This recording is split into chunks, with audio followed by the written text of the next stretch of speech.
I had been working remotely for a few months by the time I decided to rent a cabin deep in the woods.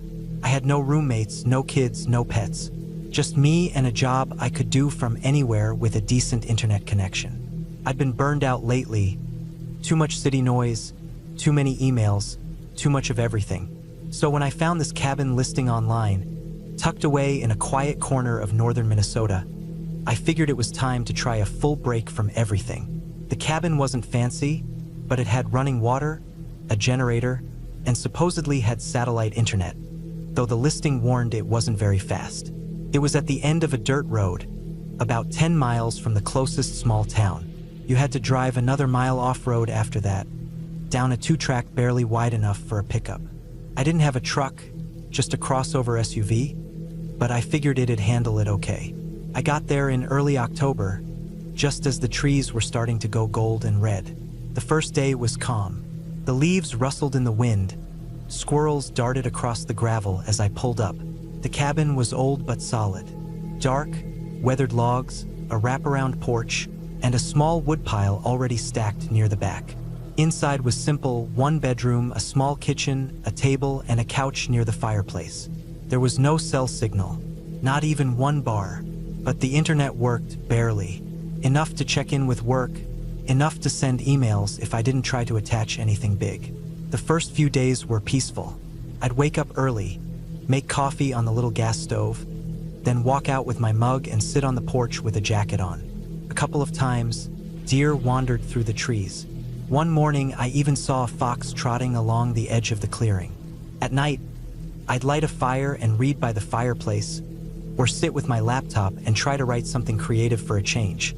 Felt good to be out there, but by the 5th or 6th night, things started to feel different. I didn't notice anything big at first, just little things.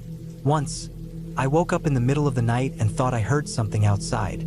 Not animals, something heavier, slower, like footsteps. But when I sat up and held my breath, it was dead silent. So I told myself it had just been a dream, or maybe the wind hitting the cabin the right way. Another time, I went for a walk on one of the trails that wound through the trees. It was a wide loop trail, probably used by hunters in the fall. It circled a ridge about half a mile from the cabin. I walked it one afternoon, took some pictures of the trees, listened to the wind move through the branches. But when I got back to the cabin, I noticed something odd. The doormat had been moved. I know it sounds dumb, but I'm the only one out there. I hadn't stepped on it on the way out. I'd gone around back to grab my boots. When I left, the mat had been straight. When I got back, it was crooked, like someone had kicked it or brushed past it. I tried to tell myself maybe it had just shifted on its own, or maybe I hadn't remembered it right. But something about it didn't sit right with me. Then, a few nights later, I woke up around 3 a.m. This time, I was sure I'd heard something outside. A loud crack like a branch breaking. I sat up in bed, heart pounding. The fire had burned out hours earlier, so it was cold inside. I grabbed my flashlight and crept over to the window. I didn't want to turn on any lights. I stood there for a while, holding my breath, scanning the tree line. I couldn't see anything at first, just the faint outlines of trees and the yard beyond the porch. Then I caught a glimpse of movement near the edge of the clearing. Someone moving slowly, almost carefully. I couldn't make out any features, just a dark shape, low to the ground, then upright again. I backed away from the window. My first thought was that it might be a bear, but it wasn't moving like an animal. It was too controlled, too upright when it stood. I didn't know what to do. I didn't want to go outside, but I also didn't want to sit in the dark waiting for whatever was to come closer. I sat there until dawn, flashlight in hand, every creak of the cabin making my heart jump. When the sun finally came up, I stepped outside. My breath came out in white clouds. I walked out slowly, scanning the ground, and then I saw them. Footprints, human ones. They came from the woods, circled around the side of the cabin, and then disappeared back into the trees. They weren't fresh, they were from last night, maybe earlier, but they hadn't been there the day before. They weren't mine either. They were larger than my feet and deeper, like the person had been wearing heavy boots. I followed them a little ways into the woods, just to confirm they didn't belong to a hunter or someone from the road. They didn't. They went in a direction no trails went, straight through the trees, then faded out where the underbrush got too thick. I went back to the cabin, locked the door, and sat down, trying to figure out what the hell I was doing out there. I come to get away from people, from stress, but now I was more on edge than I'd been in months. Still, I didn't want to run off. I paid for 2 weeks. Maybe it had just been some hiker who got lost. Maybe they were just passing through. But things didn't go back to normal. Over the next couple of days, I started noticing other signs. Once, I found a cigarette but near the fire pit out back. I don't smoke. The next morning, I found the side window slightly open. One I never touched because it was stiff and hard to slide. I started keeping the fire poker near the bed. I started double-checking all the locks. The internet was too slow for streaming security cams, but I left my laptop open on the table with the webcam pointed at the front window, just in case I could catch anything while I slept. Then one night, something happened that made me decide I needed to leave. It was raining that night. A light drizzle had started in the late afternoon and continued after dark. I was sitting by the fire trying to read when I heard something, faint, but there, a creaking noise, not from the roof, from the porch. I froze. The fire cracked, the rain tapped on the windows, but under that I heard it again, wood creaking under weight. I turned off the lamp beside me and crouched by the side of the fireplace, where I could see the front window. I couldn't see much, just rain streaking the glass, but then lightning flashed in the distance, and for a split second, I saw a shape standing near the door. Person, not a shadow, not an animal. Person, standing still, facing the door. I didn't move. I barely breathed. Another flash of lightning came. The figure was still there. I don't know if they knew I saw them. They didn't try the door, didn't knock, just stood there. I stayed hidden for what felt like hours. Eventually, the rain picked up, and I didn't hear the porch creak anymore. I stayed awake until dawn again. When it was light, I went outside. There were footprints, muddy, clear, leading up to the door. No prints leading away. That broke me. I didn't care about the money I'd lose. I packed a bag, shoved everything into the car, and drove out of there. My hands shook the whole drive. When I hit the main road, I didn't stop until I got to the gas station in town. I filled up, parked out back, and just sat there, trying to breathe. I ended up checking into a cheap motel. Nothing fancy, just 4 walls, a bed, and other people nearby. That night, I slept with the lights on. I kept my keys in my pocket. The next morning, I drove back to the cabin with the sheriff. I didn't expect much, they didn't either, but I wanted someone else to see the footprints. When we got there, everything looked normal.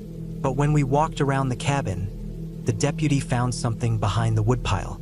A pile of cigarette butts, a crushed beer can, a plastic bag with what looked like granola bars and jerky, and a pair of muddy footprints, leading to the back of the cabin where the window had been opened. They figured someone had been camping out there, maybe watching the cabin for days, maybe longer. They didn't find the person, but they did find an old tarp strung up between 2 trees a couple hundred yards back in the woods, barely visible through the branches. I didn't go back to the cabin after that. The owner refunded me the second week after the police report was filed. Apparently, it wasn't the first time someone had been found squatting in those woods. I went home after that, back to the city, back to noise and traffic and crowded streets. But I didn't mind it so much anymore. I started locking my doors more, got a camera for my apartment even though I lived on the 3rd floor. I haven't been back out to the woods since. I still like the idea of peace and quiet, but now I know the woods aren't always empty. Just because you can't see anyone doesn't mean you're alone. And sometimes, the scariest thing isn't what's hiding in the dark, it's who.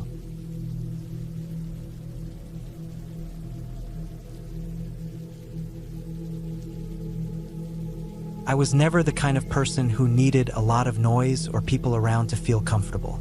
I grew up in a quiet neighborhood, spent most of my weekends walking in the woods behind my house, and I always preferred reading or fishing over anything loud or crowded. That kind of solitude stuck with me as I got older, and by the time I was in my early 30s, I found myself craving silence more than ever.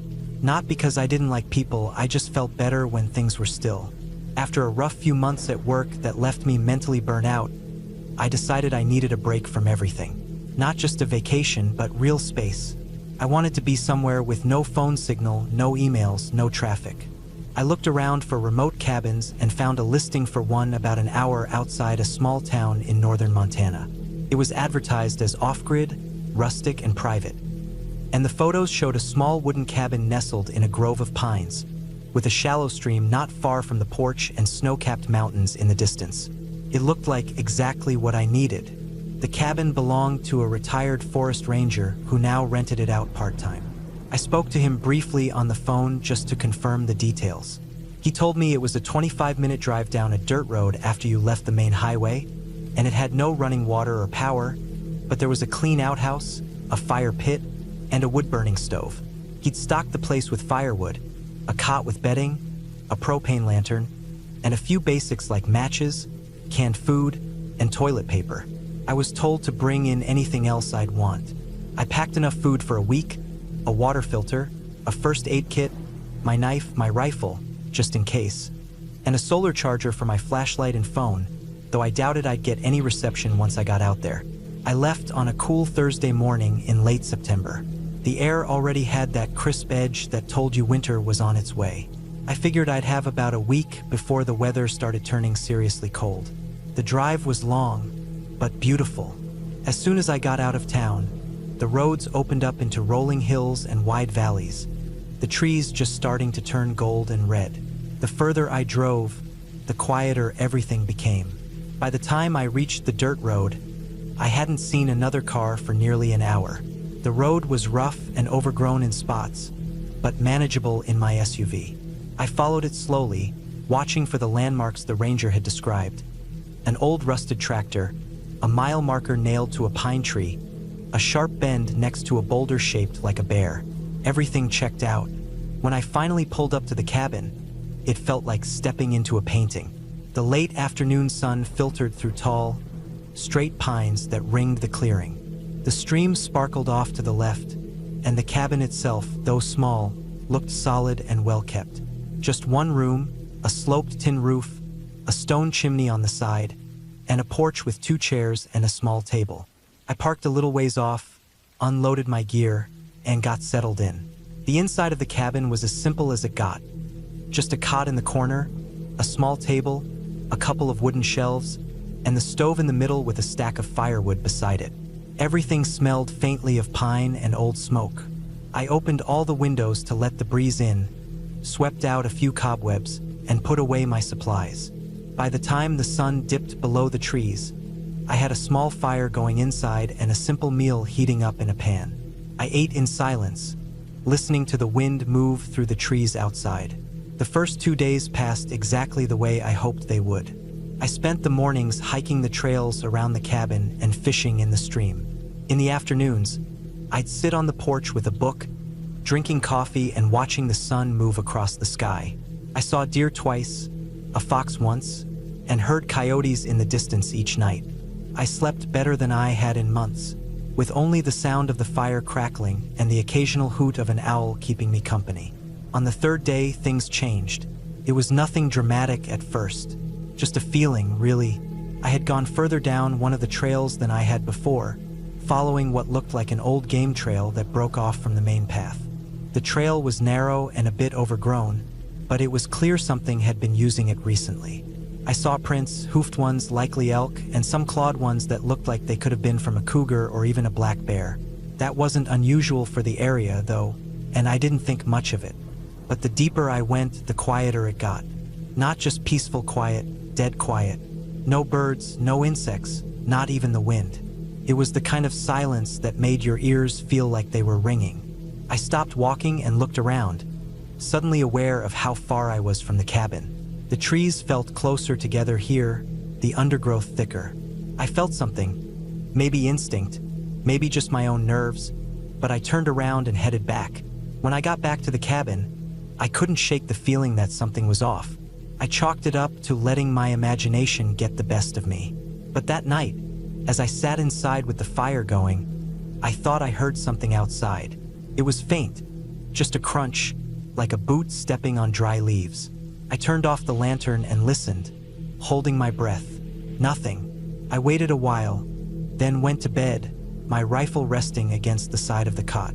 The next morning, I found tracks around the cabin. They were human, definitely, but what bothered me was that they weren't mine. I could see my own tracks clearly leading from the cabin to the outhouse and the trail, but these others circled the building.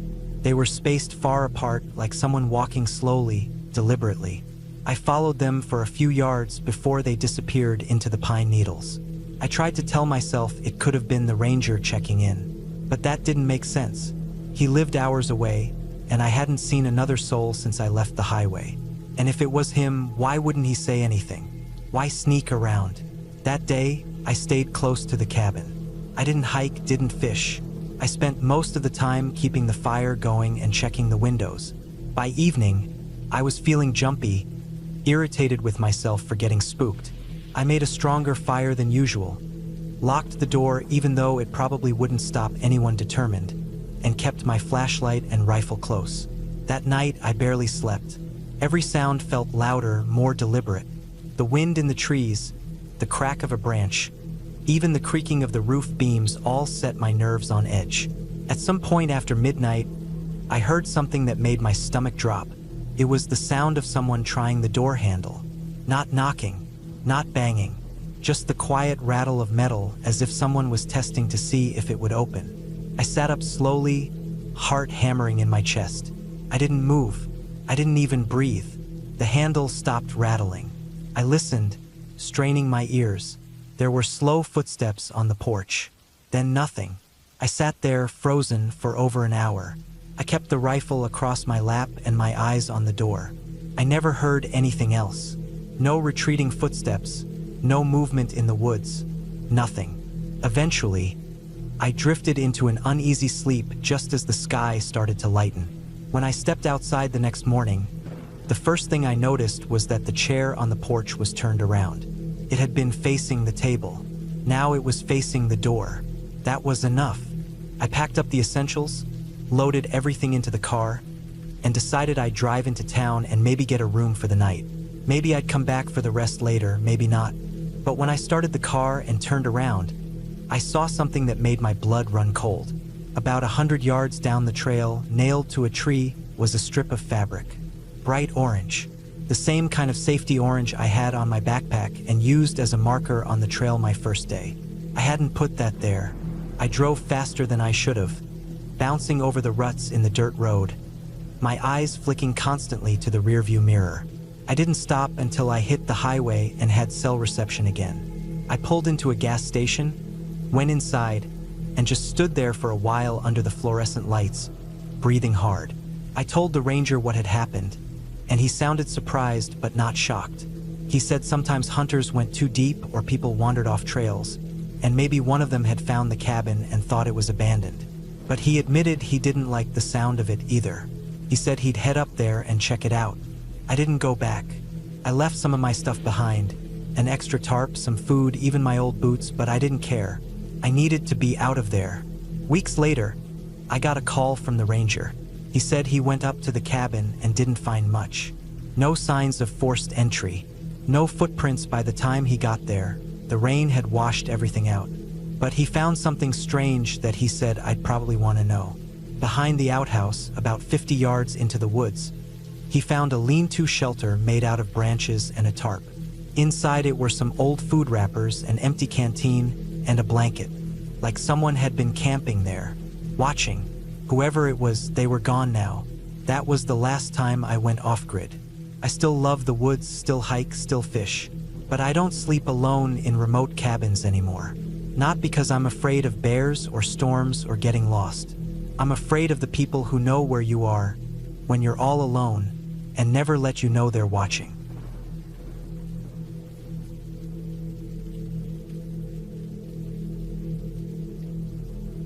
I was looking for a break from the noise of daily life, from the endless emails and notifications and people asking for things I didn't want to give.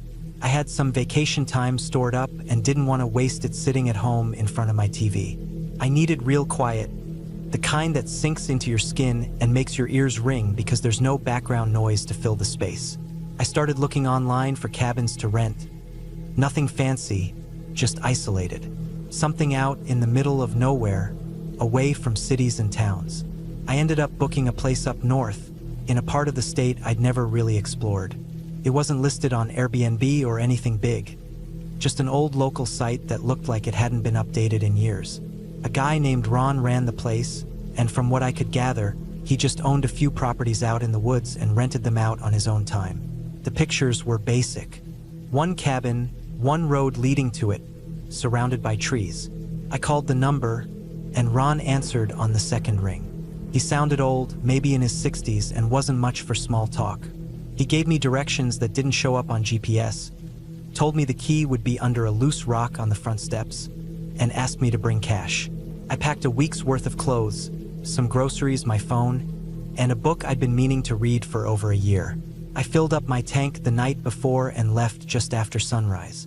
The drive took about 6 hours. The last hour was on a gravel road that climbed into dense woods. I passed a few trailheads and a single rusty mailbox, but no other houses. Trees pressed in on both sides of the road, their branches arching overhead like a tunnel. I didn't see a single car coming or going. The air changed too. It smelled damp and heavy, like moss and wet dirt.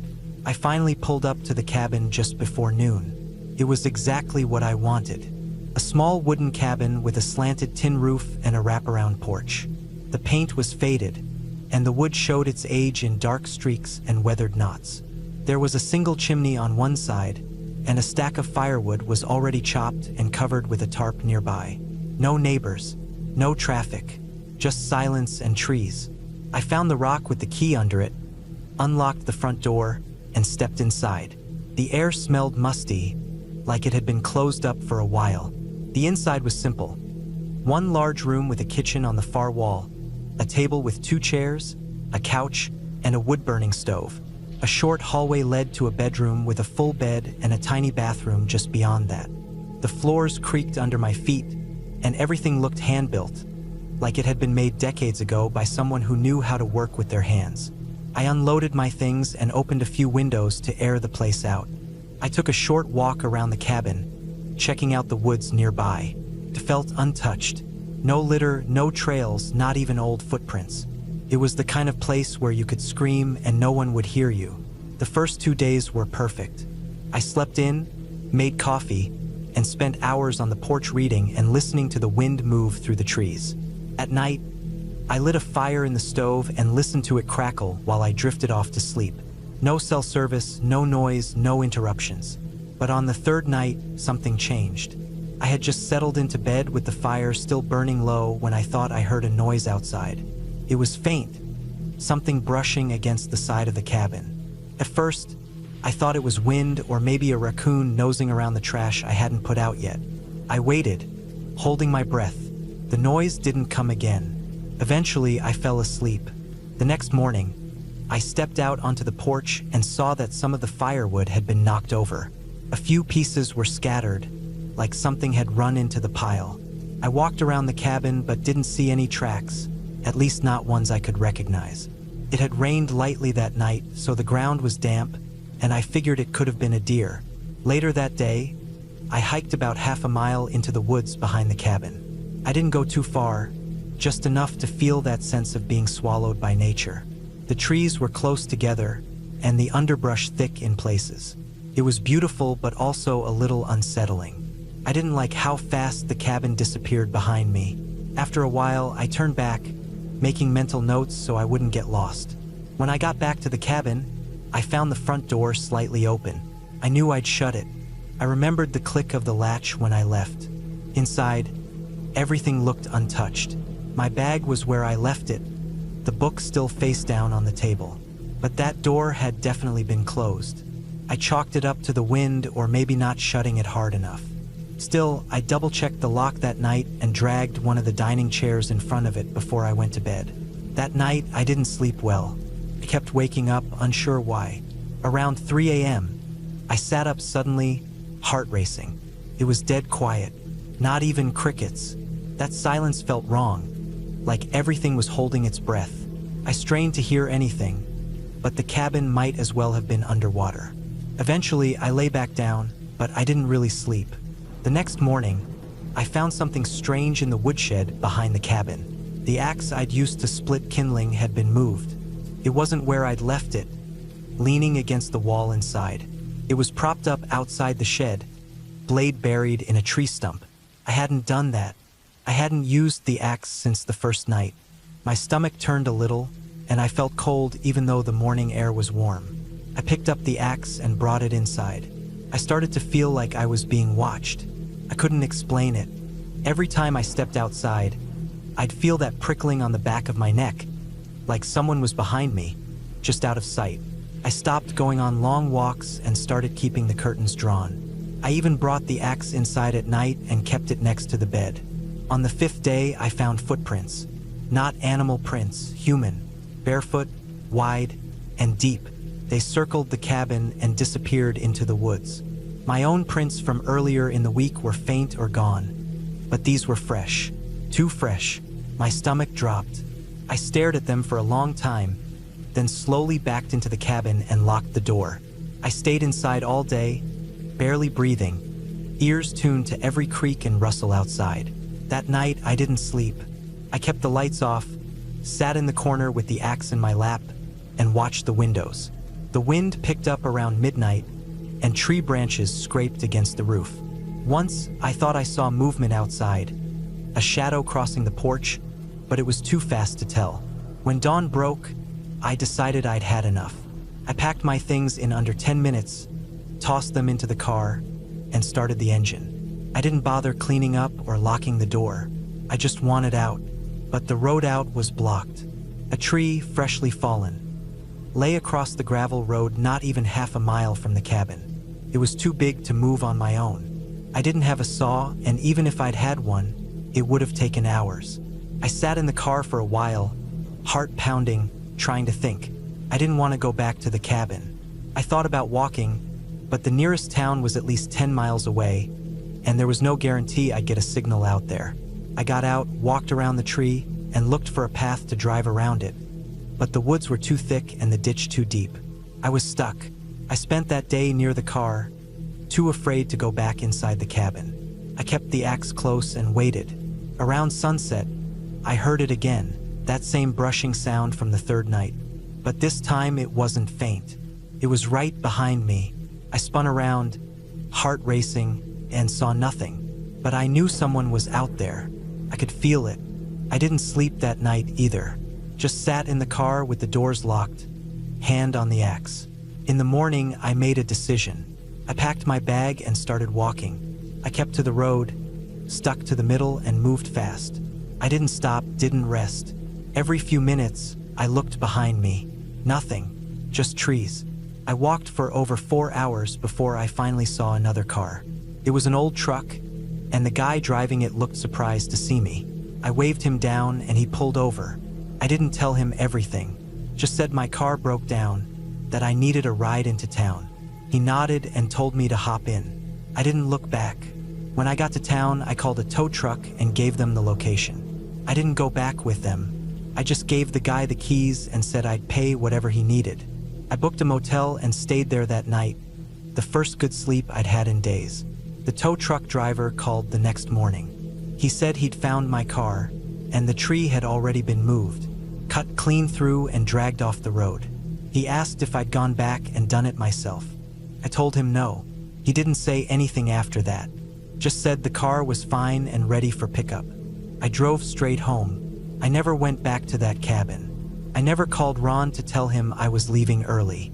I still think about those footprints, the door being open, the axe being moved. I don't know who was out there or what they wanted. I only know that I wasn't alone, not even from the start. Sometimes at night, when it's quiet and I can't sleep, I'll hear that same brushing sound in my head, like something dragging its fingers along wood, like someone waiting outside, just past the trees, watching.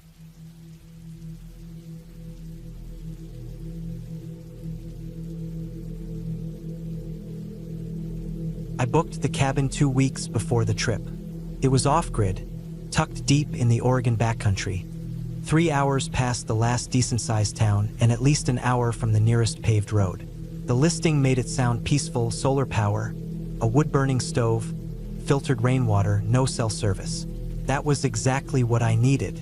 I'd been working 70-hour weeks in an office that felt more like a fish tank than a workspace. My nerves were shot. I wanted to unplug, to get away from traffic, meetings, emails, all of it. Just silence, some books, a couple meals, and sleep. The drive up took most of the day. I left Portland early, around 7 a.m., and only arrived at the Forest Service Road leading up to the cabin at 4:30 in the afternoon. From there, it was another 6 miles down a dirt path that twisted up through dense pine forest. The road had tire tracks, but they weren't recent. Most were faded, softened by rain and time. My Subaru rattled the whole way. I kept the windows up, even though the air outside smelled sharp and clean, because branches kept scraping the sides of the car and leaves occasionally slapped across the windshield. The cabin wasn't much to look at from the outside. Weathered planks, a tin roof, and a sagging porch. It looked like something built in the 70s that hadn't been touched up since. But it was standing, and it had 4 walls and a door, and more importantly, it was quiet. The moment I stepped out of the car, the only sound was wind in the trees and some high-up birds I couldn't see. My ears rang from the silence. No distant highways, no engines, not even planes. It was almost unsettling how still it was. Inside, the cabin was cleaner than I expected. One room with a small bed against the wall, a wood stove, shelves of canned food, and a counter with a sink and a hand pump. A small table with 2 chairs. No bathroom, but the listing had said there was a pit toilet about 50 feet out behind the place. The cabin had no insulation, and I could see light through some of the plank seams, but it was dry and not too cold yet. There was even a pile of chopped wood stacked beside the stove, just like the ad said. I brought in my gear, just one duffel bag, a cooler, a book, and a sleeping bag I laid out on the thin mattress. I didn't unpack anything else. I felt like I was intruding somehow, like this place had been sitting untouched for so long that even stepping inside felt like disturbing it. I got a fire going in the stove, ate some jerky and trail mix, and watched the light outside fade through the dirty window. The sun set fast. The trees cut off most of the light anyway, and by 6 p.m. it was nearly pitch black. I turned on the lantern I'd brought and set it on the table. The warm glow made the cabin feel less like a box and more like a shelter. The fire crackled and I opened my book. For the first time in weeks, I felt like I could breathe. I went to sleep early that night. The fire had burned down to coals, but the cabin stayed warm enough under the sleeping bag. I don't know what time it was when I first woke up, but it was completely dark. The lantern was off. I must have turned it off before lying down, though I didn't remember doing it. What woke me wasn't noise, it was a feeling. Not panic exactly, but a kind of awareness. I laid still, listening. Nothing. Just the wind moving slowly through the trees outside, soft and constant like waves. I closed my eyes again, but I didn't sleep deeply. In the morning, I made oatmeal on a small propane burner I'd brought and took a walk down the trail behind the cabin. It wasn't marked, just a game trail mostly, narrow and overgrown, winding through brush and pine. About a quarter mile in, I found a clearing. Grass, a few downed logs, and a fire pit made of stacked rocks. Not recent. I touched the ash with my boot. Cold. At least a week old, maybe more. Still, it gave me a strange feeling. The cabin listing hadn't mentioned a campsite. Maybe it had been used by hunters or hikers passing through. I stayed out there for a while, watching a squirrel tearing into a pine cone like it was angry at it. I had cell service for maybe a minute at the edge of the clearing, just long enough for my phone to buzz with 3 old notifications. Then it dropped out again. I walked back slowly, keeping an eye out for wildlife, but saw nothing bigger than birds. Back at the cabin, I noticed something odd. The firewood stack looked slightly different. 2 logs were leaning in a different direction, and the little hand axe I'd left wedged into the chopping block was gone. I circled the cabin, thinking maybe I'd moved it and forgotten, but it wasn't anywhere around. I found it eventually, 10 feet away, lying in the grass behind the cabin, like someone had dropped it there. It made no sense. I hadn't touched it since lighting the stove the night before.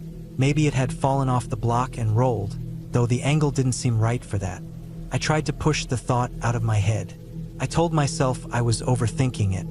I didn't want to get paranoid, but something about the way it was placed almost deliberately bothered me.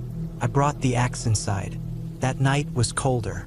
I kept the fire going longer and read until the lantern's battery started to dim. I turned it off, got into the sleeping bag, and lay there listening again. I heard something just after midnight, not inside, outside. It was faint, a soft, dry crunch of leaves. Then another, then nothing. Could have been an animal, a deer maybe, but it was moving slow. One step, pause, another, then silence. I sat up and waited, heart pounding, ears straining. After a few minutes, there was nothing. I didn't hear it again. I didn't sleep after that. I just lay there until morning, staring at the ceiling, thinking I should have brought something better than the axe. When daylight finally came, I stepped outside. Everything looked normal, but near the edge of the clearing, about 20 feet into the woods, I saw tracks. Not boots, shoes, faint but there, not made by me. I followed them for about 10 yards before they vanished into the brush. No sign of who had made them. I circled the cabin, checked everything again. Nothing missing, nothing moved, but that feeling was back. Not being watched, being near someone who didn't want to be seen. I stayed close to the cabin that day. I thought about leaving, but it was only my second day, and part of me didn't want to believe anything was wrong. I tried to rationalize it. Maybe someone used the area for hunting and had passed by during the night. Maybe they'd seen my car and kept walking. But why so close? Why leave tracks just outside the cabin? That night, I didn't light a fire. I didn't want to draw attention. I stayed in the dark, listening. No footsteps, no sounds. But I couldn't shake the feeling. I kept the axe close, lying there fully clothed in the bag, eyes open. At one point, maybe 2 a.m., I heard something again. Not footsteps, a noise like something being tapped lightly on wood. Rhythmic, then silence. When I opened the cabin door at dawn, there was something hanging from the porch overhang. It was a pine cone, tied with twine, hanging from a nail that hadn't been there before. I stared at it for a long time. It spun slightly in the breeze. It wasn't threatening exactly, but it wasn't right either. I took it down and walked it out into the woods, dropping it far from the cabin. That was it. I decided to leave. I packed up, checked the cabin twice to make sure I hadn't left anything, and got in the car. The dirt road out felt longer than when I came in. Every bend in the trees looked like it could hide someone. My hands were shaking on the wheel. When I finally hit pavement, I didn't stop until I reached a diner about an hour away. I didn't say anything to anyone. I just sat there with a cup of coffee for nearly 30 minutes, trying to understand what had happened. There were no real answers. I called the cabin's owner the next day. I didn't accuse him of anything. I just told him there were signs that someone else might have been out there. He brushed it off, said sometimes hikers pass through, and that I shouldn't worry about it. I didn't press it. A week later, I read an article buried in a local news site. A backpacker had gone missing about 30 miles from that area. Young guy, early 20s. No evidence of foul play, just vanished. The article said he'd been trying to live off-grid for a while. A few unconfirmed sightings from locals who claimed they'd seen someone moving through the woods alone. Nothing else. I think about that pine cone sometimes. How clean the twine was. How it hadn't gotten wet from the night dew.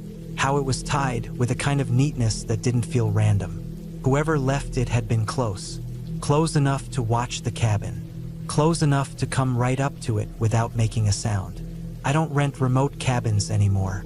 I don't go that deep into the woods alone. I still love nature, still go on hikes, but I always tell someone exactly where I'm going. I carry better gear now, and I always keep a weapon on me, even if it's just a big knife. Because the truth is, out there, you're not really alone. You just think you are.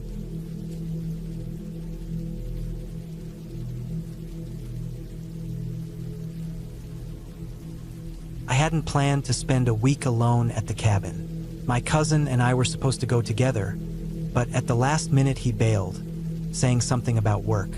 I'd already taken the time off, and honestly, I needed the break. Things in the city had been loud and chaotic for months, and I'd been dreaming of some silence. The kind of silence where all you hear are your own thoughts and maybe the wind in the trees. The cabin wasn't mine. It belonged to a friend of my uncle's who let us use it sometimes during the off-season. It was out in northern Michigan, maybe 3 hours from any real town, near a lake, tucked deep in the forest. No Wi-Fi, no cell signal. Just a small generator that ran lights and a propane tank for heat and cooking. There was a short gravel road off a long stretch of highway, then another rough, rutted dirt road you had to follow until the trees opened up to a clearing. You wouldn't find it by accident. I arrived just before sunset on a Wednesday in early November. The air had that crisp bite that comes before real winter. Most of the leaves had already fallen, leaving the forest looking bare and gray, with just a few rust-colored hangers on fluttering in the breeze. The temperature was dropping fast. I had a cooler full of food, a stack of firewood, and a few books. I was ready to relax. The cabin was a basic rectangle with a metal roof and a wraparound porch. Inside, it had one main room with a small kitchen, a wood stove, a table, a couch, and a door to a single bedroom. The bathroom was in a shed out back, the kind with a composting toilet and a gravity-fed shower if you wanted to bother heating the water. I didn't. The first night passed quietly. I lit a fire in the wood stove, heated some soup, and read by lantern light until my eyes burned.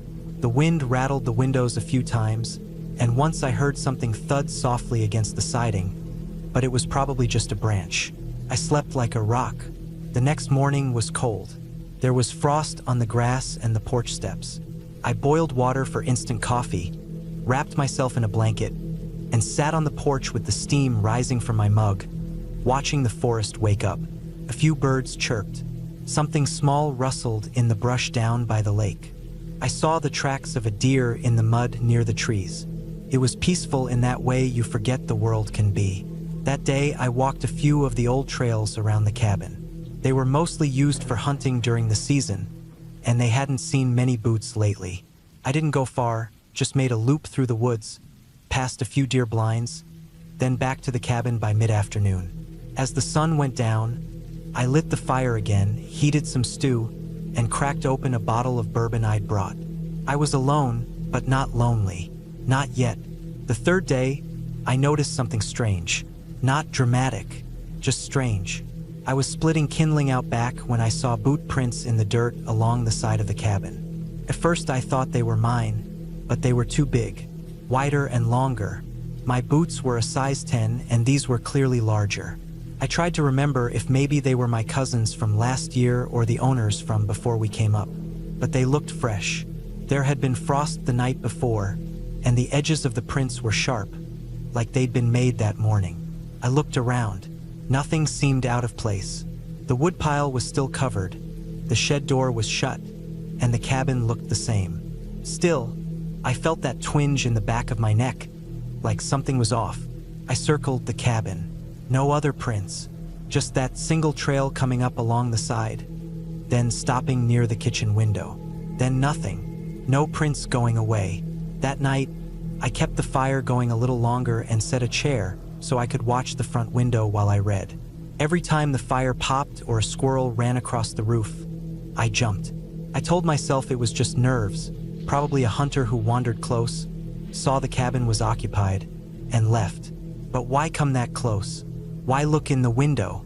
I slept with the bedroom door cracked so I could hear the main room, just in case. The fourth morning was still and silent. No wind. The frost was heavier. I stepped outside and looked for more prints. Nothing. I tried to shrug it off. I went for another walk, took my time, took a longer loop down by the lake and up through a thick section of pines. That's when I noticed something else. A deer carcass, or what was left of one. It was maybe 50 yards off the trail, half covered in leaves, picked mostly clean. The ribs were exposed, the spine twisted at an odd angle. There were no drag marks, no tire tracks or signs of a kill. It hadn't been gutted like a hunter would do. It looked more like a predator kill, maybe a bear or a cougar. But what got me was the position of the legs. They were splayed out flat, as if it had been dropped hard from above or thrown. And the head was missing. I stared at it for a long time, My skin felt cold even though I'd been walking and should have been warm. I marked the spot in my head and walked back to the cabin without finishing the loop. The rest of that day, I didn't do much. I kept the fire going and pretended to read, but my mind kept drifting. I kept thinking about the prints, the window, the deer. I told myself it was all coincidence. This was the woods. Things die out here. Animals kill. People pass through. But I couldn't stop checking the window every few minutes. That night, I didn't sleep. Not really. I kept hearing things. Scrapes, small bumps. Nothing loud. Nothing obvious. Just enough to keep me tense. I got up once and peeked out the front window. The moon was high and bright, and the frost made the grass glow. I didn't see anything, but I didn't feel alone either. I thought about leaving. I even packed my bag. But it was late, and the drive back through those winding roads in the dark didn't feel safe. I told myself I'd leave first thing in the morning. The fifth morning, I woke up late. The sun was already high. I felt groggy and off, like I hadn't really slept. The fire had burned down, and the air in the cabin was cold. I made coffee and sat at the table, staring at my bag by the door. I still wanted to leave. I just didn't know why I hadn't already. I opened the front door to get more wood and froze. On the porch rail, right at eye level, was a dead squirrel. Its body was stiff, legs bent inwards, eyes gone. Someone or something had placed it there carefully. It wasn't chewed or torn like it had been killed by a dog or a fox. It looked like it had been posed. I didn't touch it. I just closed the door, locked it, and backed away. I felt sick, not scared in a panicked way, but deep in my gut, like something was watching me and playing with me. I checked the windows. Nothing. I went out the back door with my axe and made a wide circle around the cabin. Still nothing. The woods were dead quiet. I went back inside and stayed there for the rest of the day. I didn't read. I didn't cook. I just sat in the chair by the stove with the axe across my lap and waited for it to get dark. When it did, I closed every curtain and turned off every light. I sat in the dark, heart pounding, listening. It was after midnight when I heard it. Footsteps. On the porch. Slow. Deliberate. They moved from the far end near the corner, across the boards toward the front door. Then stopped. I held my breath. My hands were sweating. I didn't move. Couldn't. The footsteps didn't continue. There was no knock. No sound of a hand on the knob. Just silence. Then the creak of a board, slowly shifting back as weight lifted off it. Then nothing. I didn't sleep the rest of the night. When dawn finally came, I opened the door. The squirrel was gone. But on the porch, just a foot from the door, was a line drawn in ash. From the firewood box, probably. A long black smudge, curved like a crescent. I didn't understand it. I still don't. But someone had made it. Someone had come back. That was it for me. I packed up in less than 15 minutes. I didn't even eat. I just shoved everything in the back of the truck, tossed out the trash, and locked the cabin. I didn't look back. But the weird part is I didn't drive straight home. I drove to the ranger station about an hour down the highway, just outside the forest boundary. It was a small place with 2 trucks parked out front. I told the guy on duty what had happened. Not everything. I didn't want to sound crazy, just that I'd seen strange tracks, a deer carcass, and someone had been on the property. He looked tired and unimpressed. Said it was probably a poacher or a bear. Said it happens sometimes. Said he'd check it out. I gave him the key to the cabin and told him where to find the deer. He wrote it all down. Then he asked me if I'd seen anyone. I said no. He just nodded and said, "You did the right thing leaving." That was all. I drove home. Took me 6 hours with the traffic. That was 2 weeks ago. I haven't heard anything since. No call from the ranger. No report. I haven't told my cousin. I haven't told the cabin's owner. I haven't told anyone else, really. I think about it every day. The prints, the deer, the squirrel, the sound on the porch, the slow footsteps, the ash mark, the fact that I never saw who or what it was. I don't think it was an animal.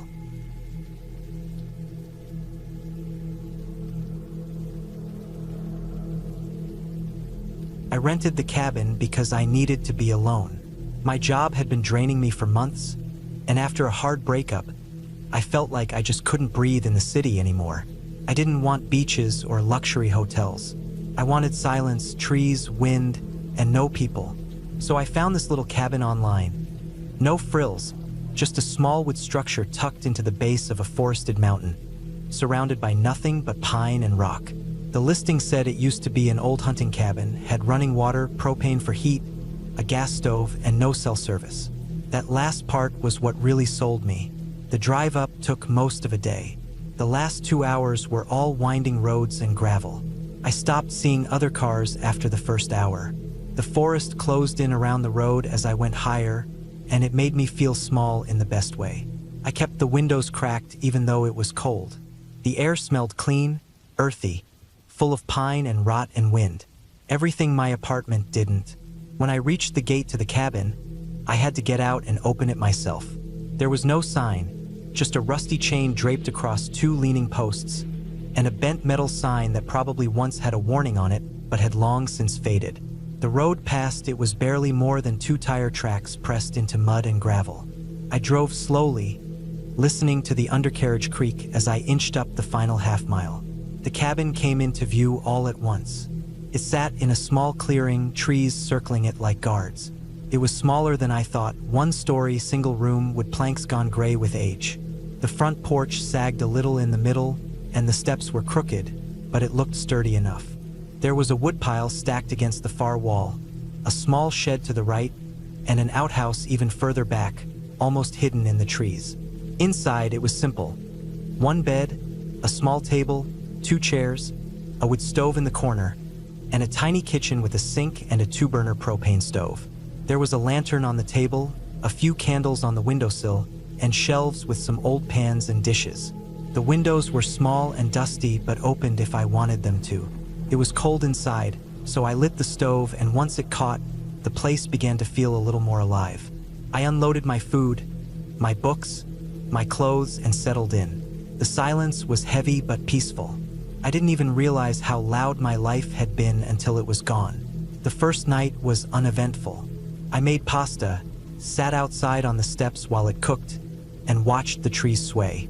No phone, no emails, no notifications. Just wind and forest. When the sun went down, it got dark fast.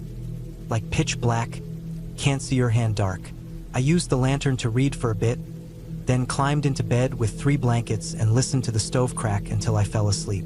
The second day I spent hiking. There were no marked trails, but I had a compass and a good sense of direction. I made a loop, staying within a few miles of the cabin. The land was steep in places and thick with trees and brush, but peaceful. I saw deer, heard birds I couldn't name, even spotted a fox sprinting away when I stepped through a stream bed. I felt good, tired but good. I made stew that night and fell asleep early. It was the 3rd day when things started to shift. I woke up earlier than I meant to, just before sunrise. The stove had gone cold overnight, and the cabin felt like a fridge. I got up to get it going again and noticed something odd outside one of the back windows. A shape in the snow. I hadn't noticed any snow overnight, but sure enough, a light dusting covered the ground, enough to leave prints. The shape I saw looked like a boot print, just one, about 20 feet from the back of the cabin. It faced the trees and didn't go anywhere. No other prints led to or away from it. I stared at it for a long time.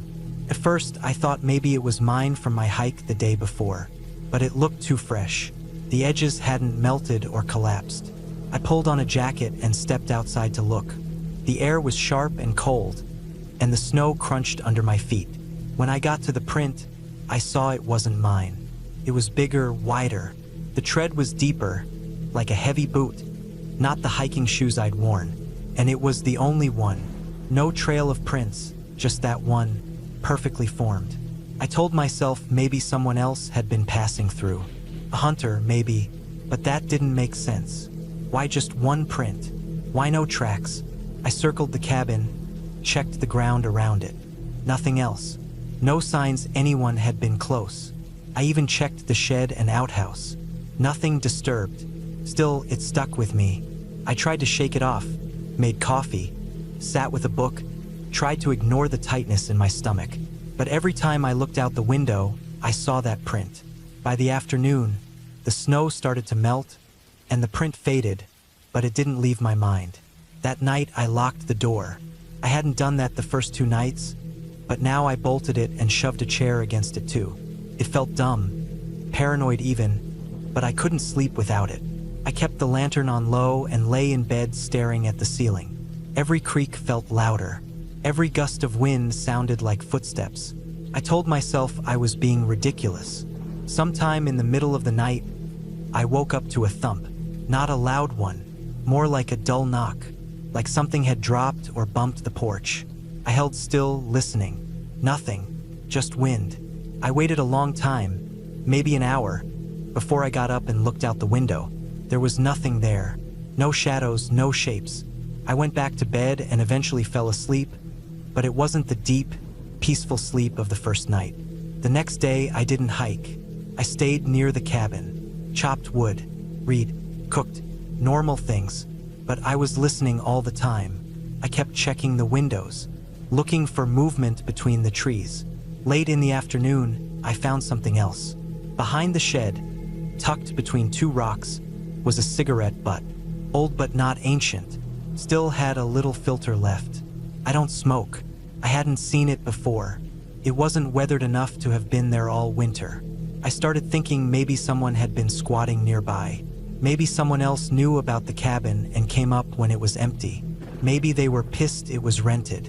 It was the only explanation that made sense, but it didn't make me feel any better. That night, I barely slept. I left the lantern on the whole time, the chair still pressed to the door. Around 3 a.m., I heard the thump again. Same sound, like someone stepping onto the porch.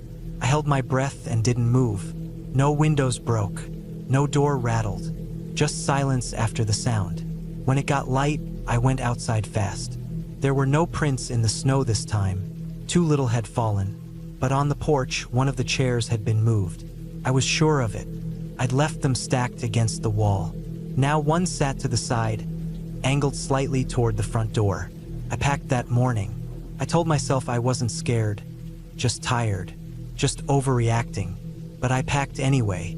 I could get back on the road by noon, spend the night at a motel in town. I didn't need the full week. As I loaded my gear into the trunk, I heard a snap from the woods. A clean, loud crack, like a branch being stepped on. I froze and looked toward the trees. Nothing, but I knew I wasn't alone. I could feel it, that pressure in the air, the feeling of being watched. I slammed the trunk, got in the car, and drove, fast, down the winding road past the leaning gate, down into civilization. My heart didn't stop racing until I saw other cars again. I didn't go back. I called the rental company and told them I had to leave early. They said okay. Didn't ask questions. I didn't offer any. A few days later, I looked up the area online. There'd been some incidents, apparently. Not murders or anything like that. Just reports of squatters, old hermits, guys who wandered off into the woods and never really came back. One post on a hiker's forum mentioned finding animal traps deep in the forest where there shouldn't be any. Another said they saw someone watching them from a ridgeline, but when they shouted, the person ran. I don't know who was out there. I don't know what they wanted, but I know someone was watching that cabin. I don't think they meant to hurt me. If they had, they probably would have. But there was something about the way they let me know they were there, just enough to unsettle me, to make me feel unsafe but not enough to give me proof. That's what made it worse. The doubt, the not knowing. But I do know this. I'll never go that far into the woods alone again. Not without backup. Not without a plan. Because whatever peace I was looking for out there, I found something else instead. Something that reminds you how big the woods really are, and how small and stupid you can feel when you realize you're not alone. Not really. Not ever.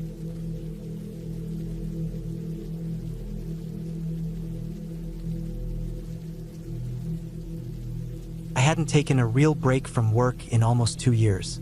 Between meetings, deadlines, and everything else piling on, I was burning out fast. I needed silence. Real silence, the kind you don't find in cities or even in the suburbs. So when my cousin mentioned a cabin way up in the Upper Peninsula of Michigan, a place his buddy let him use during hunting season, I jumped on it. He said it was basic but clean, had a working wood stove, a bed, and a stocked kitchen. No electricity, no cell service, no neighbors for miles. Just forest in every direction. Sounded perfect. I drove up on a Friday in mid-October. The air was cold but not freezing. Just that crisp fall temperature where your breath fogs slightly and the trees are losing their leaves fast. The drive was long, almost 9 hours from my apartment. The last part was on a winding dirt road, packed with fallen leaves and damp earth. No street lights, no signs, just GPS and a printed out map in case the signal dropped. When I finally saw the cabin, I felt a mix of relief and unease. It looked just like he described, small, one story with a sloped roof and a stone chimney. It was tucked into a clearing surrounded by thick pine and birch. The trees stood close, almost like they were pushing in on the space, and the light faded quickly even though the sun hadn't quite set yet. I parked the car, shut off the engine, and listened. Nothing but wind and the occasional rustle in the trees. No people, no hum of faraway traffic, just stillness. Inside, the cabin was dim and smelled like old wood, dust, and a faint hint of cedar smoke. The front door opened right into the main room, which had a small bed on one side, a table and chairs on the other, and the stove and kitchenette along the back wall. A single window looked out over the clearing. There were some fire logs stacked beside the stove and a metal box filled with matches and kindling. I unpacked what little I brought: a duffel bag with clothes, food, a flashlight, a knife, and a couple books. I lit the stove and boiled some water for instant noodles. As the fire crackled, I sat at the little table and listened to the wind scraping across the roof, the occasional creak of the walls settling. I didn't realize how exhausted I was until I sat still. My body felt heavy, like I hadn't really stopped moving for months. That first night was uneventful. I fell asleep early and woke up once when something rustled outside, but it was probably a raccoon or a deer. I stayed in the sleeping bag and drifted off again. The next day, I hiked around the area. There was a faint game trail that cut through the trees about 50 yards from the back of the cabin. I followed it for a while and found an old deer stand nailed to a tree. The forest felt alive but not threatening. I saw a couple squirrels, a woodpecker, even a fox sprinting through the underbrush. I didn't bring a gun, just bear spray. I wasn't planning on hunting, just resting. That evening, I chopped more wood and made a small fire outside in the stone ring behind the cabin. The sun set early, and the sky turned deep blue behind the trees. I watched the stars come out.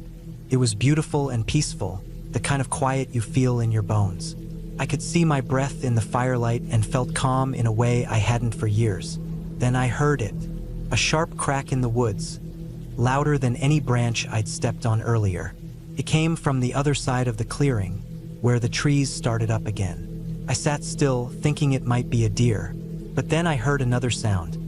Not a crack, but a thud, like something heavy shifting its weight. Then silence. I stood up slowly and let the firelight hit as much of the clearing as it could. I couldn't see anything in the trees. No eye shine, no movement.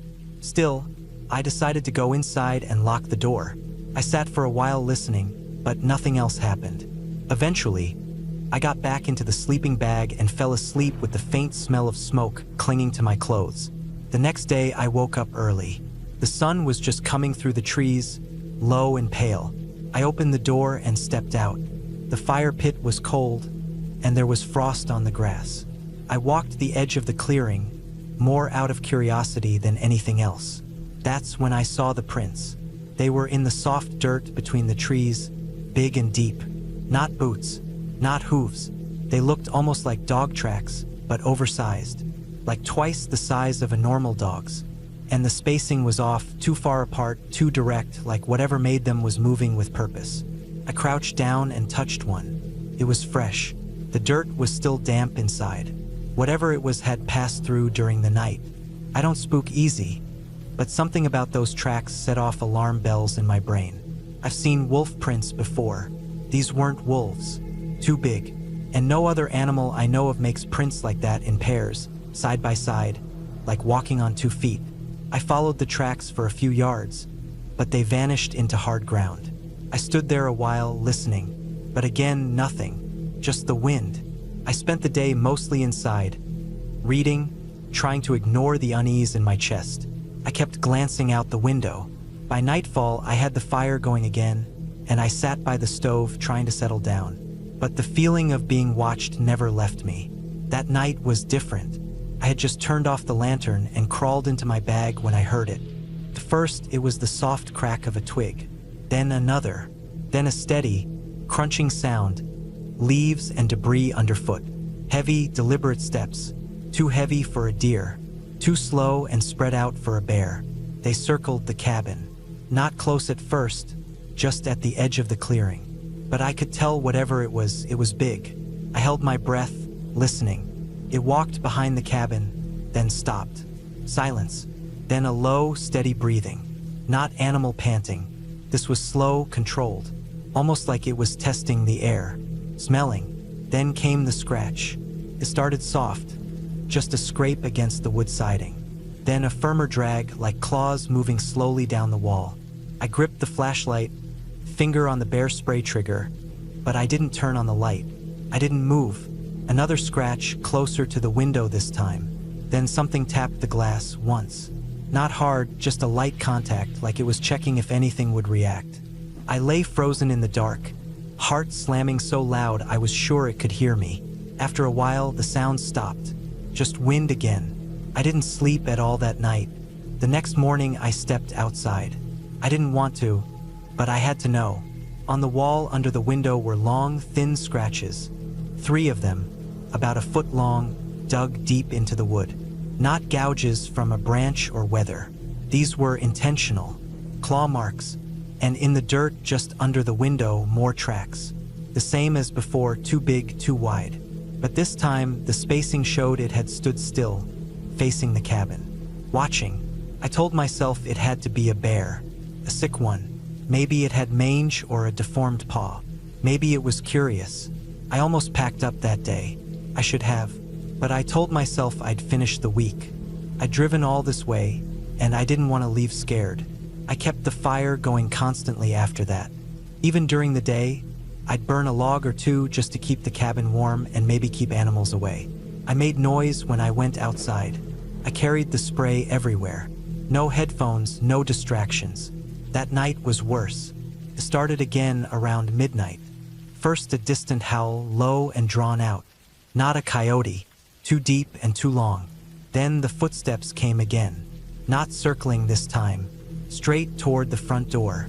I sat at the table, bear spray in hand, flashlight ready. I hadn't lit a lantern. The only light was the fire in the stove. The steps stopped just outside. Then came the slow, deliberate breathing again, right against the door. I could hear it through the wood. Then came the press. The door didn't rattle or shake. It just creaked slightly, like something was leaning against it, testing it. I stayed perfectly still. Minutes passed. Then it moved again around to the side. A brush against the wall. Then the window. I didn't move. I didn't breathe. I just sat there, staring into the shadows. After what felt like hours, it was gone. I didn't sleep. I didn't even lay down. I sat at the table all night, waiting for morning. When the sun came up, I packed. I didn't eat. I didn't clean up. I loaded everything into the car and left without even looking back at the cabin. The road out felt longer than before. Every tree looked like it could hide something. I didn't stop. I didn't relax until I hit pavement 2 hours later and saw another car. I never told anyone the full story. I told my cousin the place felt too remote and I couldn't sleep well, that I didn't want to go back. He laughed and said I wasn't the first to say that. Later, I looked into stories from the Upper Peninsula. Sightings, reports, people talking about something called a dogman. A tall, upright creature with a dog-like head, seen in the woods. Some say it's just urban legend, a myth, but the tracks I saw, the sounds,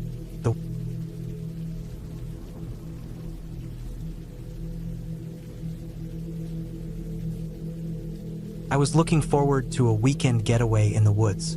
It had been a stressful few months, and I just needed some quiet.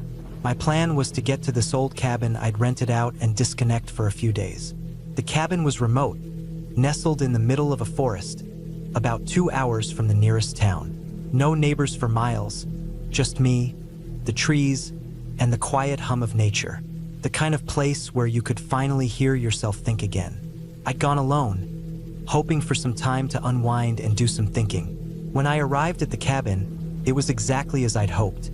Small, rustic, and isolated. A front porch with a couple of old rocking chairs, a small fire pit out back, and the smell of pine in the air. I unpacked my things and set up for a few days of solitude. It was late afternoon by the time I got there, and the sun was starting to set.